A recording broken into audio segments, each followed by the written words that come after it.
Complete Edu. It's all about learning.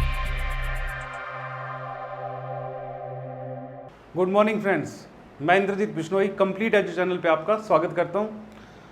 +2 CBSE board की physics की आपकी ये क्लास लास्ट जहाँ हमने छोड़ा था वहाँ से हम लोग इसको स्टार्ट कर रहे हैं।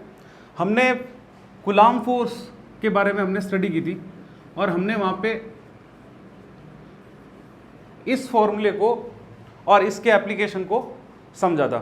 तो ये जो प्रोपोर्शन का साइन हटाने के बाद में हमारे पास में जो के कूलाम कांस्टेंट मिला था, इसको हमने लास्ट टाइम स्टडी किया था। अब अगर मान लो चार्जेस अगर 2 से ज़्यादा हो तो उस केस में किसी भी चार्ज पे जो अनदर चार्ज है उनकी वजह से कितना फोर्स लगेगा, हमने इस पे डिस्कस जो है वो करना आज। तो मान लो कि अपने पास सिस्टम में n चार्जेस हैं, Q0, Q1, Q2, Q3, Q4, Q5, Q6, Q7 ऐसे करके अपने पास में n चार्जेस है। तो इन चार्जेस की वजह से किसी एक सर्टन चार्ज पे जो नेट फोर्स है वो कितना होगा। तो ये जो नेट फोर्स की वैल्यू है, अगर आपके पास में किसी भी तरह की कोई भी वेक्टर क्वांटिटी है तो जो नेट वैल्यू आएगी वो उन सबका वेक्टर सम होगा। इसको अपने बोलते हैं प्रिंसिपल ऑफ सुपरपोजिशन। और ये हमने 11th में ग्रेविटी में भी हम लोगों ने देखा था कि अगर n मास अपने पास में हो, n मास पार्टिकल्स हो, उन सारे पार्टिकल्स की वजह से किसी एक पार्टिकल पे लगने वाला जो नेट फोर्स होगा वो नेट फोर्स उन एक जो पार्टिकल है उस पे बाकी सारे पार्टिकल की वजह से लगने वाले फोर्सेस के वेक्टर सम के बराबर होगा। सेम टू सेम है, बस आपने इसको थोड़ा सा गौर करना है कि जैसे मान लो ये Q0 है, Q0 पे Q1 की वजह से जो फोर्स लग रहा है वो कितना है, F01 वेक्टर। ऐसे ही जो Q0 है इस पे Q2 की वजह से जो फोर्स लगेगा, Q3 की वजह से जो फोर्स लगेगा, इस तरह से ये सारे फोर्सेस जो इस पे लगेंगे इन सब का अगर हम लोग वेक्टर सम करते हैं तो इस Q0 चार्ज पे लगने वाला नेट चार्ज जो नेट अपने फोर्स है वो अपने फाइंड आउट कर सकते हैं। तो फॉर एग्जांपल जैसे मान लो कि जो Q0 है उस पे Q1 की वजह से जो फोर्स लगेगा वो कितना होगा, K Q0 Q1 upon R²। अब ये R² जो है ये फोर्स की जो डायरेक्शन है वो क्या होगी, ये Q1 है ये Q0 है, तो इस पे डायरेक्शन 1 से 0 की तरफ, तो R∩01। ये मैंने उस दिन भी बात की थी कि ये जो डायरेक्शन है according to NCERT target point मतलब जिस तरफ फोर्स लग रहा है वो हम लोग पहले लिखेंगे। जैसे मान लो 1 से 0 की तरफ फोर्स लग रहा है तो इसको हमने किससे डिनोट किया, R∩01। ये हमारे लिए होगी पहली इक्वेशन। ऐसे ही Q0 पर Q2 की वजह से जो फोर्स लगेगा, K Q0 Q2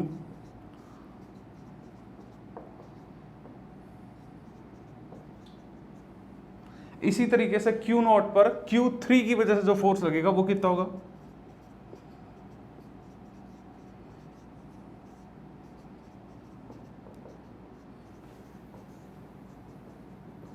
और nth चार्ज जो अपने पास होगा Qn, उस Qn की वजह से जो Q0 पे जो फोर्स एक्सपीरियंस होगा उसको हम लोग रिप्रेजेंट करेंगे F0n वेक्टर से। तो ये कितना होगा, K Q0 Qn upon R0n square dot R∩0n। अब ये सारे फोर्सेस मिलके Q0 पे एग्जैक्ट में नेट फोर्स कितना अप्लाई कर रहे हैं, तो उसके लिए हमें क्या करना पड़ेगा, प्रिंसिपल ऑफ सुपरपोजिशन क्या कहता है कि इन सब का वेक्टर सम जो है वो होना चाहिए, क्योंकि फोर्स जो है वो इटसेल्फ एक वेक्टर क्वांटिटी है। तो F0 वेक्टर क्या होगा, F01 vector plus F02 vector plus F03 vector, और इस तरीके से ये कैरी ऑन रहेगा। अब अगर मैं इस F01 वेक्टर की वैल्यू को पुट करूं,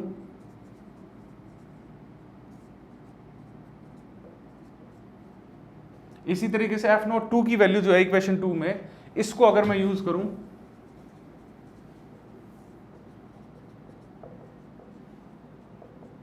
और ये कैरी ऑन रहेगा, और जो अपना F0n है इसकी वैल्यू कितनी है,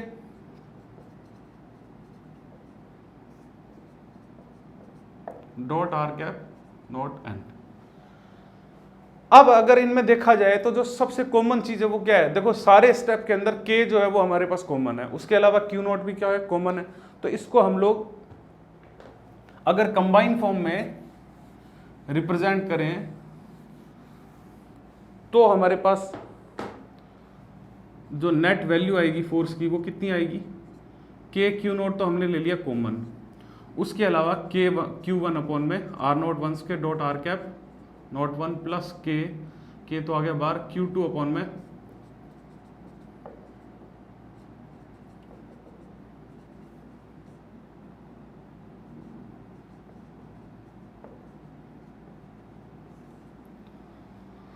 इसको अगर और सिंप्लीफाई करना हो तो हम लोग इसको इस वे में भी लिख सकते हैं, q naught upon 4 pi epsilon naught sigma q i upon r naught i square dot r cap naught आई।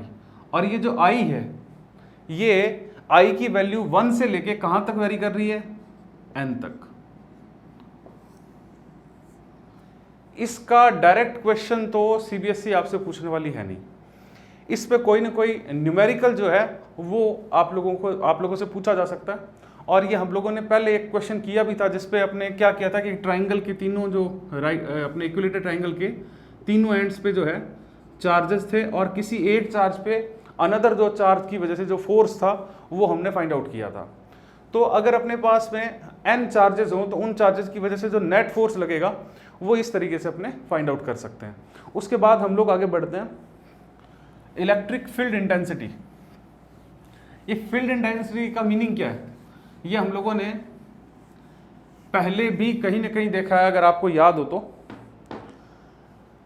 +1 में जो ग्रेविटेशनल एक्सेलरेशन स्मॉल g था वो एक्चुअल में था क्या, उसको डिफाइन कैसे किया था हमने, उसको डिफाइन किया था small g equal to F/m।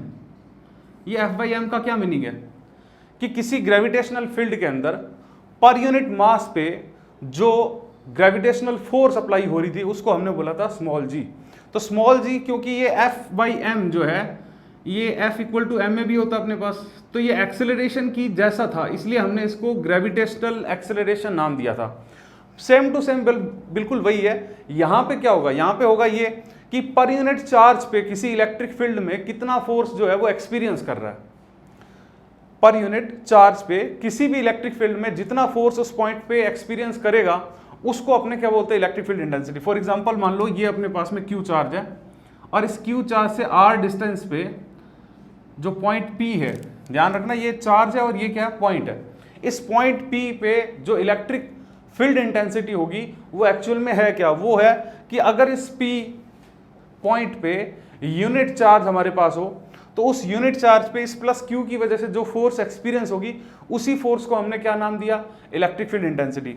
हम लोग लेट कर लेते हैं कि यहाँ मान लो कोई एक Q नोट टेस्ट चार्ज पड़ा है अपने पास, तो इस Q नोट पे जो फोर्स लगेगा वो कितना होगा, K capital Q small Q naught upon में R स्क्वायर।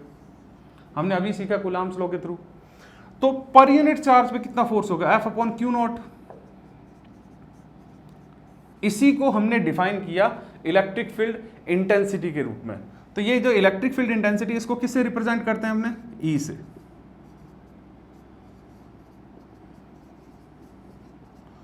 और क्योंकि Q नॉट स्केलर क्वांटिटी है, F वेक्टर क्वांटिटी है, तो E को भी क्या होना चाहिए, इलेक्ट्रिक फील्ड इंटेंसिटी को भी क्या होना चाहिए, एक वेक्टर क्वांटिटी। और इसकी जो डायरेक्शन होगी वो डायरेक्शन वही होगी जो अपने पास में फोर्स की डायरेक्शन थी।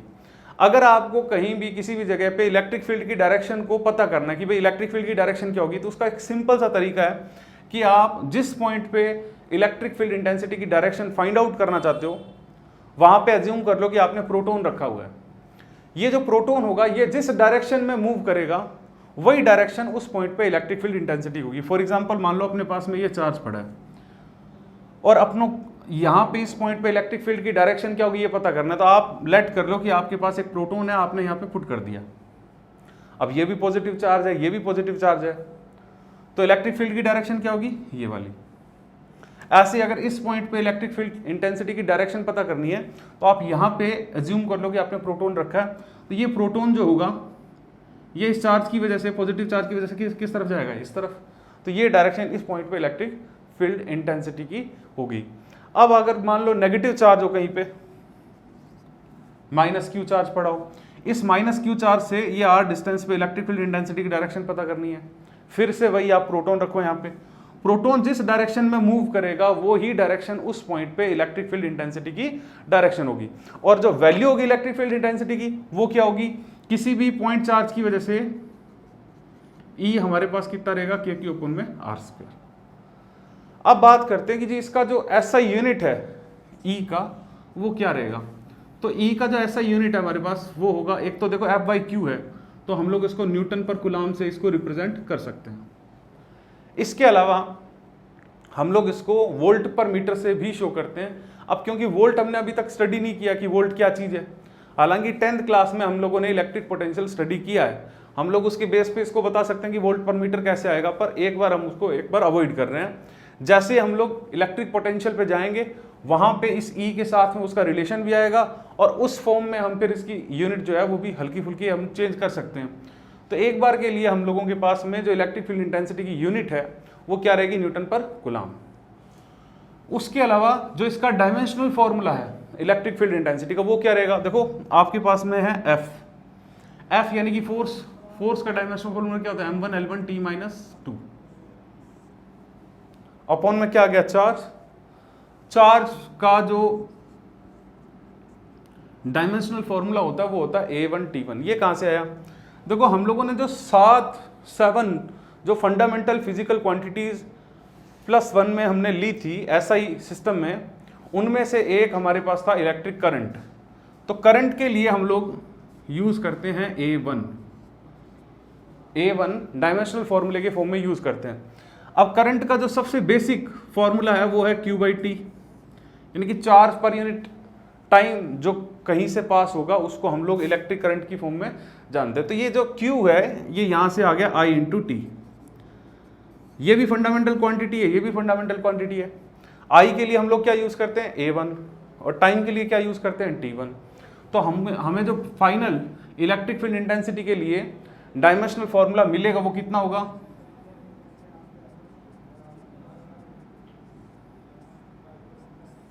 ये इलेक्ट्रिक फील्ड इंटेंसिटी का हमारे पास में डायमेंशनल फॉर्मूला है। अब इस जो कैपिटल ई हमारे पास है इसको थोड़ा और आगे अपने जो है वो स्टडी करेंगे। तो अभी मैंने बात की इलेक्ट्रिक फील्ड इंटेंसिटी की, तो इसके अलावा एक और फिजिकल क्वांटिटी है जिसको हम बोलते हैं इलेक्ट्रिक फील्ड लाइंस। दोस्तों कई जगह पे ये जो फील्ड लाइंस है इनको फोर्स लाइन भी लिखा हुआ है, ये कंफ्यूज करने वाली चीज़ है क्योंकि यहाँ पे तो इलेक्ट्रिक फील्ड और इलेक्ट्रिक फोर्स की डायरेक्शन जो है वो सेम है। आगे जब हम लोग मैग्नेट पढ़ेंगे तो वहाँ पे मैग्नेटिक फील्ड लाइंस आएगी, अगर इस वे में उसको भी मैग्नेटिक फोर्स लाइन बोला जाए तो ये बड़ी गलती हो जाएगी इसमें। रीज़न क्या है कि इलेक्ट्रिक फील्ड तो इलेक्ट्रिक फोर्स की डायरेक्शन में ही लगता है, बट जो मैग्नेटिक फोर्स है वो मैग्नेटिक फील्ड के परपेंडिकुलर डायरेक्शन में लगता है। इसलिए हम लोग जो है इस चीज़ से बचेंगे, इसको इलेक्ट्रिक फील्ड लाइन ही कहना आपने। फील्ड लाइन का मीनिंग क्या, देखो नाम से पता चल रहा है कि ऐसी लाइन जो इलेक्ट्रिक फील्ड की डायरेक्शन को शो करे। अब देखो हमने बोला तो इसको है कि ये क्या है, लाइन है, बट ये लाइन हो जरूरी नहीं है, ये कर्व भी हो सकती है। तो इलेक्ट्रिक फील्ड लाइन का मीनिंग क्या, कैसे डिफाइन करेंगे इसको, बड़ा सिंपल तरीका है कि कोई भी चार्ज जो है उसके सराउंडिंग के अंदर किसी भी पॉइंट पे जो इलेक्ट्रिक फील्ड की डायरेक्शन को शो करने वाली जो इमेजिनरी लाइन या कर्व जो होगी उसको बोलेंगे electric field line. Imaginary line और curve which show the direction of electric field at every point surrounding any charge और in any electric field known as electric field line, EFL। तो अगर मान लो किसी पॉजिटिव चार्ज के लिए अपने electric field line की बात करें तो वो हमेशा क्या होगी, ये पॉजिटिव चार्ज है। अगर आप किसी भी पॉइंट पे फील्ड की डायरेक्शन को चेक करने के लिए जाओ, वही मेथड प्रोटॉन रख के देखो, तो हम लोग ये देखते हैं अगर इस लाइन के अलोंग देखें तो हर पॉइंट पे इलेक्ट्रिक फील्ड की डायरेक्शन ये है, यहाँ पे देखें तो ये है। तो इस तरीके से परपेंडिकुलर आउटसाइडेड जो है वो डायरेक्शन होगी इलेक्ट्रिक फील्ड लाइन की। और ये एक कंसेप्ट है ओनली, रियल में इनका जो है किसी भी तरह का कोई एग्जिस्टेंस नहीं होता है। फिर से कह रहा हूँ कि रियल में इनका कोई एग्जिस्टेंस नहीं है, ये सिर्फ एक कंसेप्ट है जिससे हम लोग इलेक्ट्रिक फील्ड को जो है वो समझने की कोशिश करते हैं। उसके अलावा अगर मान लो नेगेटिव चार्ज हो, तो भाई नेगेटिव चार्ज के लिए इलेक्ट्रिक फील्ड क्या होगा, किसी भी जगह पे प्रोटॉन रखोगे तो इस नेगेटिव क्यू चार्ज की तरफ अट्रैक्ट होगा। तो इस तरीके से नेगेटिव चार्ज के लिए ये इलेक्ट्रिक फील्ड जो होगी वो क्या होगी, इनसाइडेड टू द चार्ज। कहां तक होगी, इनफाइनाइट से लेके इस चार्ज तक। और अगर कोई दूसरा पास में पॉजिटिव चार्ज पड़ा है तो उस पॉजिटिव से लेके नेगेटिव तक। फॉर एग्जांपल मान लो ये अपने पास में डाइपोल है।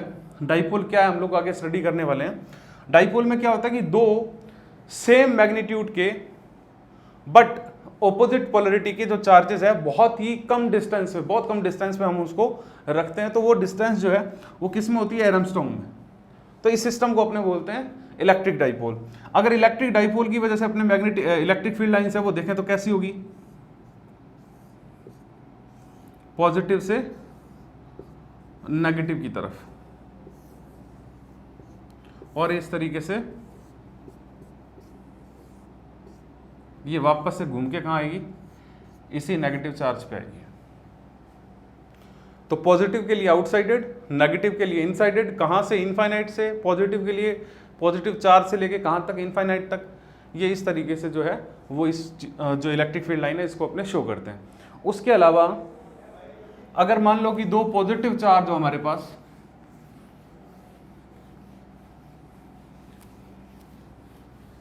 तो क्या होगा, जैसे ये पॉजिटिव चार्ज है Q1 और ये है Q2,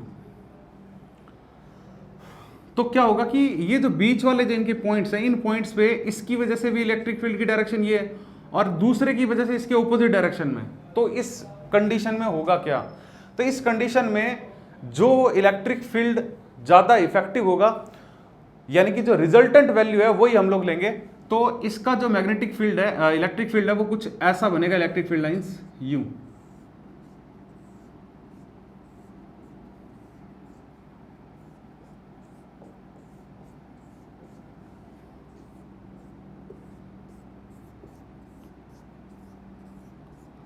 एनसीईआरटी में इलेक्ट्रिक फील्ड लाइंस पे कई सारे अपने पास क्वेश्चंस है। उसके अलावा सीबीएसई भी कई बार ये क्वेश्चन पूछती है। तो अपने एक छोटा सा, जितना हमने इलेक्ट्रिक फील्ड लाइंस को समझा उसी पे बेस्ड एक क्वेश्चन है वो हम लोग करने जा रहे हैं। फॉर एग्जांपल मान लो कि एक पॉजिटिव चार्ज अपने पास में स्फीयर है और उसको हम लोग लेके गए हैं किसके पास, न्यूट्रल मेटालिक बॉडी के पास। तो इस कंडीशन में जो इलेक्ट्रिक फील्ड लाइंस है वो कैसी बनेगी, तो देखो इसको थोड़ा सा मैं बड़ा बना रहा हूं ताकि आपको समझने में आसानी रहे। फॉर एग्जांपल ये हमारे पास पॉजिटिवली चार्ज मेटालिक एक स्फीयर है और ये स्फीयर चाहे सॉलिड हो चाहे शेल हो यानी कि होलो हो, चार्ज सारा का सारा इसमें कहाँ रहता है, सरफेस पे। क्यों रहता है इसके बारे में हम लोग पढ़ेंगे नेक्स्ट चैप्टर में।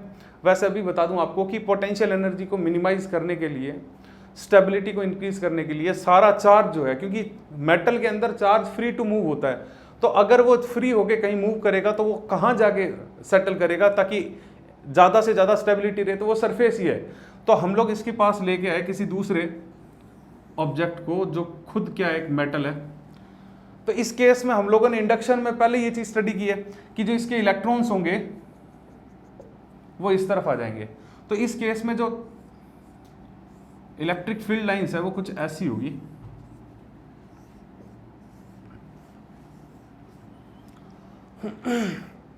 उसके अलावा इसी से रिलेटेड एक क्वेश्चन सीबीएसई एग्जाम्पलर के अंदर, एनसीईआरटी एग्जाम्पल के अंदर कई बार जो है वो पूछा गया क्या कि क्या एक पॉजिटिव ऑब्जेक्ट किसी दूसरे पॉजिटिव ऑब्जेक्ट को अट्रैक्ट कर सकता है क्या, या हमेशा उनमें रिपल्सन ही लगेगा। तो इसका जो आंसर है वो बड़ा अलग है। अलग ऐसे है कि कंडीशन अगर ऐसी हो कि एक जो आपने पॉजिटिव चार्ज लिया है वो हाईली पॉजिटिव हो, यानी कि इसके लिए जो चार्ज डेंसिटी है पर यूनिट एरिया, जो चार्ज है वो बहुत ज़्यादा हो,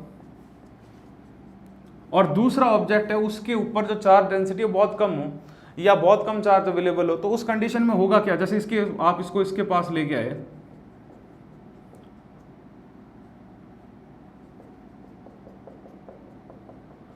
अब ये इनिशियली तो ऐसा ही था, फिर क्या हुआ कि ये जो हैवी चार्ज है, हैवी चार्ज डेंसिटी है, इसकी वजह से इसके अंदर के कुछ बचे हुए जो इलेक्ट्रॉन हैं वो हल्के से डिस्प्लेस हो जाएंगे इसकी तरफ। तो इस वजह से इनके बीच में जो है वो अट्रैक्शन पॉसिबल है। पर ये होगा सिर्फ एक कंडीशन में ही कि जब ये जो ऑब्जेक्ट है ए अपने पास ये हाईली चार्ज्ड हो, पर यूनिट एरिया जो इसका चार्ज है वो बहुत ज़्यादा हो, ताकि ये इसके इलेक्ट्रॉन्स को अपनी तरफ अट्रैक्ट कर सके, जो बच्चे कुछ इलेक्ट्रॉन उनको अपनी तरफ अट्रैक्ट कर सके। तो चार्ज अगर ऑब्जेक्ट अपने को बोल दे कि एक हाईली पॉजिटिव, एक पॉजिटिव चार्ज दूसरे पॉजिटिव चार्ज को अट्रैक्ट कर सकता है, क्या पॉसिबल है। बट अगर बात करें अपने ऑब्जेक्ट की जगह पार्टिकल्स की, तो वहां पे ये पॉसिबल नहीं है। एक पॉजिटिव चार्ज पार्टिकल दूसरे पॉजिटिव चार्ज पार्टिकल को अट्रैक्ट या जो रिपल्शन है वो उनकी पोलरिटी पे डिपेंड करेगा। अगर एक प्रोटॉन दूसरे प्रोटॉन के पास लेके जाएं तो सवाल ही पैदा नहीं होता कि उनके बीच में अट्रैक्शन जैसी कोई कंडीशन जनरेट हो सकती है क्या, पर ऑब्जेक्ट्स के लिए ये पॉसिबल है। उसके बाद में इलेक्ट्रिक फील्ड लाइंस के बारे में एक और अपने पास में क्या है कि कभी भी दो इलेक्ट्रिक फील्ड लाइंस जो है वो एक दूसरे को इंटरसेक्ट नहीं कर सकती। क्यों नहीं कर सकती, रीजन क्या है कि हम लोगों ने जो डेफिनेशन दी थी इलेक्ट्रिक फील्ड लाइंस की वो क्या थी कि electric field lines will be show the direction of electric field at every point. तो इस केस में जो इंटरसेक्शन पॉइंट है उस पॉइंट पे डायरेक्शन हम लोग क्या लेंगे। फिर अगर इंटरसेक्शन ये कर गई इसका मतलब क्या हुआ कि यहां पे अगर प्रोटॉन पड़ा हो तो वो इधर भी जाएगा इधर भी जाएगा, ऐसा तो पॉसिबल नहीं है। तो इस पॉइंट पे जो डायरेक्शन होगी वो इन दोनों के रिजल्टेंट की डायरेक्शन होगी, यानी कि इंटरसेक्शन पॉसिबल इनका नहीं है। तो इंटरसेक्शन क्यों नहीं पॉसिबल है, क्योंकि इंटरसेक्शन वाली कंडीशन में क्या होगा कि भाई दो डायरेक्शन होगी जो कि क्या है पॉसिबल नहीं है, एक ही टाइम पे दो डायरेक्शन तो पॉसिबल है नहीं। अच्छा, उसके अलावा किसी भी मेटालिक सरफेस के लिए, चार्ज मेटालिक सरफेस के लिए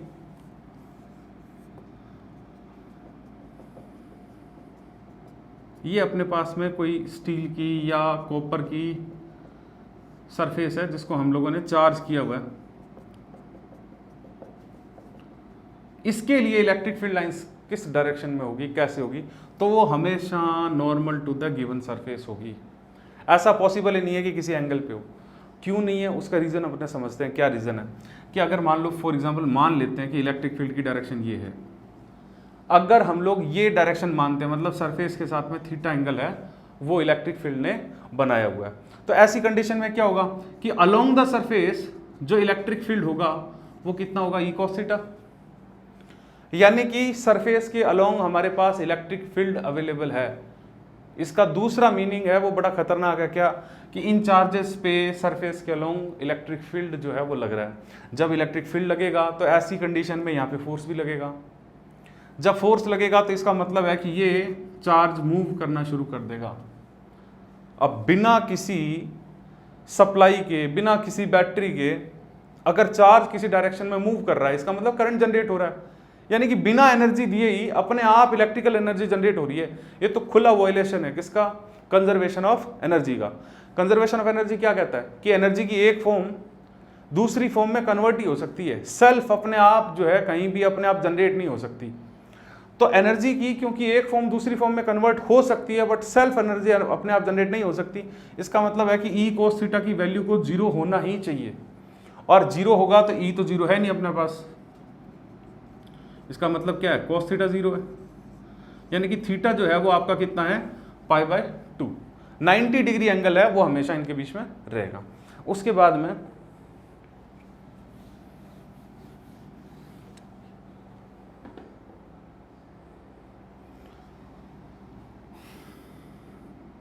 जो इलेक्ट्रिक फील्ड लाइंस है अगर किसी जगह पे डेंस हो, मतलब फॉर एग्जांपल मान लो मैं ये ले रहा हूं इलेक्ट्रिक फील्ड लाइंस,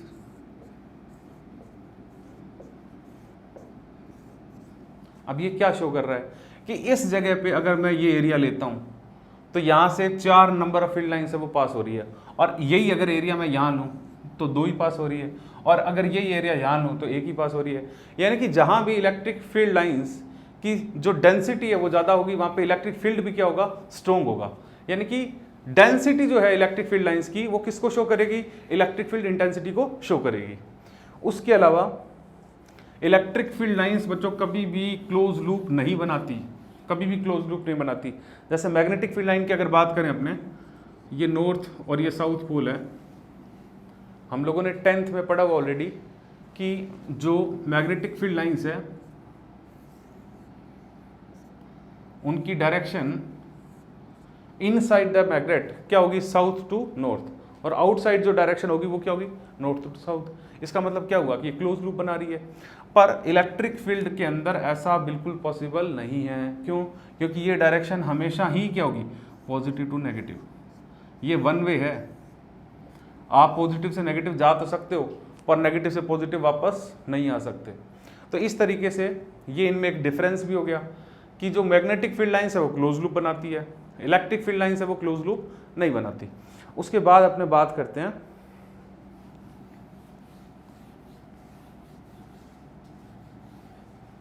जैसे हमने प्रिंसिपल ऑफ सुपरपोजिशन पढ़ा था, किसके लिए, n चार्जेस थे अपने पास में और उनकी वजह से हमने किसी एक चार्ज पे नेट फोर्स जो है वो हमने फाइंड आउट किया था। उसी तरीके से अगर मान लो अपने पास में n चार्जेस हो, Q1, Q2, Q3, Q4, Q5, इन सब की वजह से किसी एक पर्टिकुलर पॉइंट पे अगर इलेक्ट्रिक फील्ड फाइंड आउट करना हो तो वो भी क्या आएगा, इन सब की वजह से जो नेट इलेक्ट्रिक फील्ड इंटेंसिटी होगी उनके वेक्टर सम के बराबर, यानी कि प्रिंसिपल ऑफ सुपरपोजिशन अगेन यहाँ पे काम करेगा। तो इस Q1 की वजह से जो इलेक्ट्रिक फील्ड होगी इस पॉइंट P पे, ये डिस्टेंस कितनी है, मान लो इसको नोट अपने पॉइंट मान लिया, इसको ओरिजिन मान लिया मान लो हमने, तो ये हो गया R01, ये हो गया R02, ये हो गया R03, ये R04 और ये हो गया R05।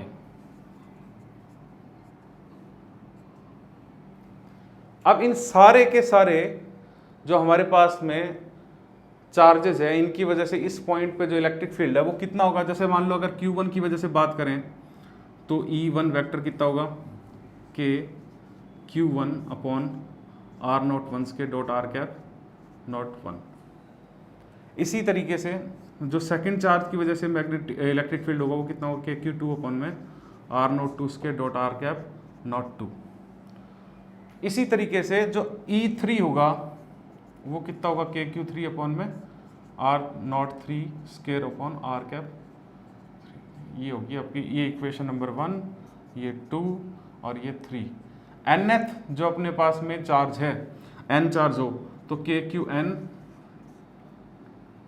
Upon R0n square dot R cap not n, ये इक्वेशन नंबर होगी। अपने मान लो n जो ये फोर्थ इक्वेशन मान लेते हैं अपना। तो जो टोटल इलेक्ट्रिक फील्ड होगा वो क्या होगा, इन सारे इलेक्ट्रिक फोर्सेस का इलेक्ट्रिक फील्ड्स का वेक्टर सम।